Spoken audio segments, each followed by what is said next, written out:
watching this, I'm guessing you might have some debt on your hands. And I want to say real quick before we jump into this video that I've been there. I know how it is. I know it sucks being behind, having debt, looming over your shoulder like the school bully, and basically not having money to accept opportunities, do the things you want, treat yourself to your hard work. It's just not fun at all. So I'm going to share with you guys in this video some advice as well as some very specific actions that I took to get things back on track for me. And I know that if you apply them as well, you can get back into the financial situation that you know you can be in. So my biggest advice you've heard before, and something that I'm going to put a little my own twist on, is that figure out a few things that you love to spend money on that make you truly happy. Maybe it's eating out, maybe that's shopping for clothes, maybe that's buying that $10 coffee or that banana bread at your favorite cafe. And don't stop doing those things. Don't stop spending, because that money you might save from not doing those things isn't gonna make you happy. So what's the point? So my first piece of advice is to identify the few things that you spend money on that make you disproportionately happy. I'm talking you buy these things and you're on cloud nine. You love it. So figure out whatever it is and continue to enjoy those things, but cut out the rest. I'm sure there's probably a number of things you spend money on that you're meh about, you do it, but it's whatever. I'm personally not in debt, but I still live like this, and it's a big hack to save money. And for me, one of my favorite things to spend money on is anything that has to do with my health. Supplements, workout equipment, expensive powders to throw in my daily smoothie, all the supplements, the food that I eat and snack on, everything's organic. I really only shop at Whole Foods. But if you look at the rest of my life, I hardly spend any money anywhere else. I don't really drink alcohol. I honestly can only handle, 1 or 2 drinks tops. I never eat out. I don't have a car. I'm on a bike. I don't have a huge room. I actually haven't bought any clothes all of 2020, and it's October. So 10 months in, no new clothes. Anyways, I think you get the point, but basically spend money on what makes you happy and cut out the rest. My next step is to figure out exactly where you're at financially. It's time to get an overview of everything.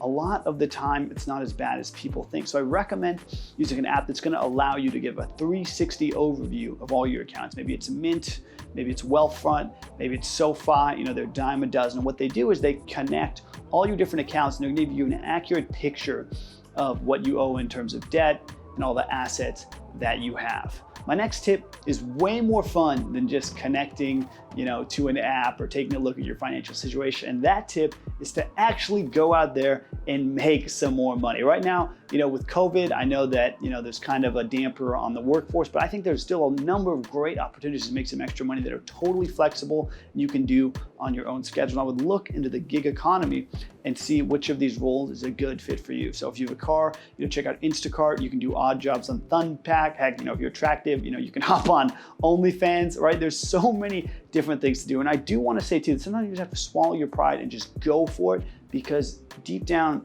you know that it's the best for you. And sometimes it even ends up working out. I started driving for Uber my last semester of college before going to parties to just help me pay my student loan debt off before I graduated, and it ended up being a great experience. I ended up having such a great time. Hey. Ash.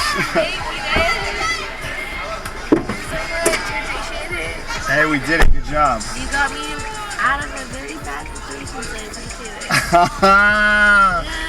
it. You gotta fill me in now, Ash. What's going on? I just think that guys are so gross. Oh no. Am I wrong? Am I wrong? At times we can be. I'm not gonna lie. At times we can be. I thought I knew the male genetics to the T, and I thought I knew them, and then they pull this weird shit on me, and I'm like, I gotta go. Did they throw you? There's always a possibility to make extra money if you're willing to work. Or even better than that, if you have any skills you could freelance on, I totally recommend that, on the weekends, because it's definitely gonna be fulfilling, and it's probably gonna be more of a long-term thing than just joining, a gig economy side hustle job. I started making videos in college for extra money here in Hawaii, and that helped me build the skill set. And then I gave very affordable rates. And now I can actually support myself freelancing because I worked at it for years, and I didn't even go to college, for film school. I'm just pretty much self-taught for YouTube. It all started from just trying to make some extra money doing videos. So you never know what that side hustle, what that freelance role is gonna lead to. My next tip is to get your interest rate lowered on your debt. And this is truly focusing on the 80-20 of your debt. I know there's a lot of people out there that are going to say, cut coupons, buy in bulk, spend less. This is all good for sure. I'm not hating on any of that, but the most important thing you could probably do is figure out how to pay a lower interest rate on your debt. You know, for example, if you're paying a 20% interest rate on your credit card, you should definitely cut down your spending, but there's also a very good chance if you simply called in to your creditors and told them your situation, you could probably get your interest rate dropped 10, 12, 13, 14%. I've done this myself, and that right there is all the money that you would have saved from spending less, from going out less, and it just took a 20-minute phone call. So your action step for you is you have credit card debt is to reach out to the company that you have, that you're paying interest with, and ask them if it's possible to temporarily lower your APR so you can pay off the debt you have. And they're gonna be very likely to do this because they don't wanna lose you as a customer. And this call is gonna take no more than 20 minutes. It's going to do so much more for you than clipping coupons for your groceries and going out less, okay? You can also open up a balance transfer credit card as well to move the balance off that credit card and give you a second opportunity to pay off that debt at no interest. Just make sure to actually pay off, that balance, and make sure that there's no balance transfer fees with that credit card, because that's just kind of lame to pay a fee for that. Finally, my last tip is to reallocate as much money as you can to lower your balances and pay off your debt. I recommend after you pay off all the minimums on the balances you owe, put the rest of the money towards your lowest balance. This is going to create a huge psychological win for you. Once you pay off that lowest balance, you're just going to keep moving up the ladder to the next highest balance, and that's how you're going to pick up some serious momentum. So to quickly recap, first, figure out your financial situation. What do you owe? Next, spend on what makes you happy, but then cut out the rest. Third step, make some extra money.